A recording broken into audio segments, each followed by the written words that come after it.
Olá, bom dia. Eu sou a Suelen, seja bem-vinda à nossa leitura do devocional Mulheres Enraizadas, da Viviane Martinello.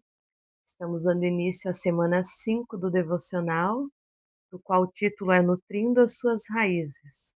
E hoje estamos no dia 29, o jardineiro. Com certeza o Senhor consolará Sião e olhará com compaixão para todas as ruínas dela. Ele tornará seus desertos como Éden, seus ermos como o jardim do Senhor. Alegria e contentamento serão achados nela, ações de graças e som de canções. Isaías 51:3, grifo da autora. Até aqui fizemos diagnósticos, abordamos a respeito de adversidades, feridas e podas. A partir de agora, trataremos mais especificamente do processo de cura das nossas raízes. Nesse tratamento multifacetado, é fundamental pensar como nutrimos a nossa natureza. E aqui entra em cena um personagem muito importante, o jardineiro. Refiro-me ao jardineiro da parábola de Lucas 13, 6-9, que se prontificou a cuidar da árvore infrutífera. Podemos interpretar o que ele disse da seguinte forma: fica tranquila, não vim para esmagar ainda mais a cana que está quebrada, nem para apagar o pavio que já está fumegando. Meu objetivo é expor as raízes e sará-las. Sou o jardineiro que cuida e não desiste de você. Quando alguém decide cortar uma árvore, eu prontamente digo: deixe-me cuidar dela, porque a conheço. Eu estava ali quando ela nasceu. Fiz planos para ela. Quando Adão foi criado no jardim do Éden, ele recebeu como uma de suas primeiras missões a jardinagem, conforme Gênesis 2:15. Cristo, por sua vez, sendo o segundo Adão, veio ao mundo para desfazer a obra do primeiro e restabelecer a ordem e acesso ao jardim perdido pela desobediência de Adão. Jesus é o jardineiro, aquele que nunca desiste das árvores. É o que Charles Spurgeon, renomado pregador inglês, confirma em um de seus sermões. Se formos apoiados por um tipo, nosso Senhor toma o nome de o segundo Adão, e o primeiro Adão era o jardineiro. Moisés nos diz que o Senhor Deus colocou o homem no jardim do Éden para o cultivar e o guardar. O homem, em seu melhor estado, não deveria viver nesse mundo em um paraíso de luxo preguiçoso, mas em um jardim de esforço recompensado. Veja, a igreja é o Éden de Cristo, regada pelo rio da vida e tão fértil que todo tipo de fruto é trazido para Deus. E ele, nosso segundo Adão, anda em seu Éden espiritual para o cultivar e o guardar. E dessa forma, por meio de um tipo, vemos que estamos certos em supor ser ele o jardineiro. Assim também Salomão pensou a respeito dele quando descreveu o noivo real indo com a sua esposa para o jardim, quando as flores apareciam na terra e a figueira apresentava seus figos.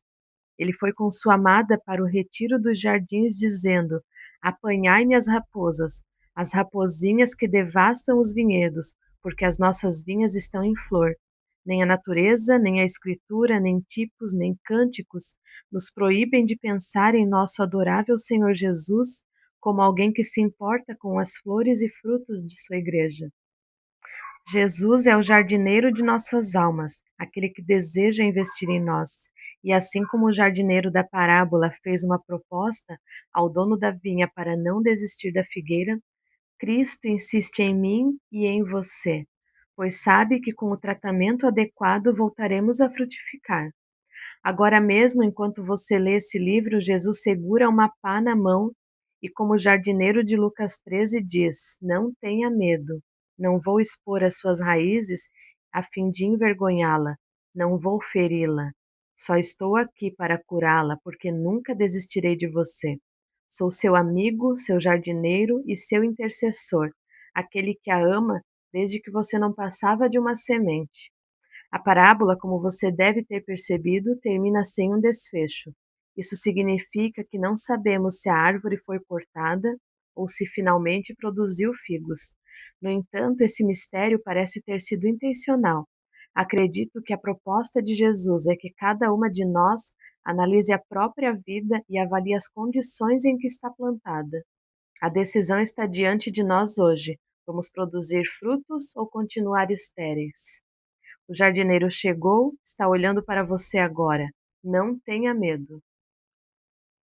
Bom, a partir de agora, se tu ainda está meio perdida, não sabe por onde começar, depois dessas descobertas sobre as feridas, sobre podas, sobre as adversidades, agora nós vamos tratar mais especificamente do processo de cura das nossas raízes.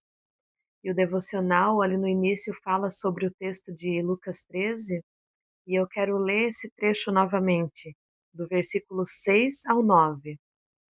Então Jesus contou a seguinte parábola: um homem tinha uma figueira em seu vinhedo e foi várias vezes procurar frutos nela, sem sucesso.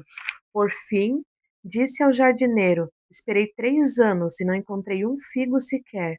Corte a figueira, pois só está ocupando espaço no pomar. O jardineiro respondeu: Senhor, deixe-a por mais um ano e eu cuidarei dela e a adubarei.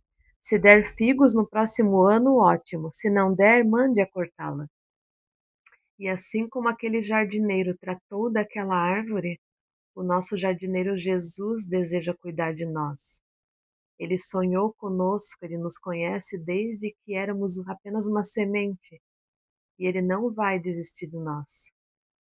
E essa leitura do devocional de hoje me fez visualizar um jardineiro diante de uma árvore, como que se analisando ela, e essa árvore sou eu, é tu, e esse jardineiro é Jesus, parado na minha frente, na tua frente, esperando o nosso sim, para que ele comece o processo de resgate, para cavar e expor as raízes que precisam de cuidados. E mesmo que seja desconfortável e que eu fique com receio, eu digo sim. E tu, tá pronta para ser tratada e frutificar? Ou vai querer continuar remoendo os traumas do passado, as feridas, as mágoas que te impedem de ser livre e plena no Senhor? E eu tenho certeza que tu não é daquelas que retrocedem, não mais. Então olha agora para Jesus que está diante de ti, aguardando a tua aprovação, o teu sim para o tratamento de cura que Ele deseja realizar em ti. Amém? Fica com Deus e até amanhã.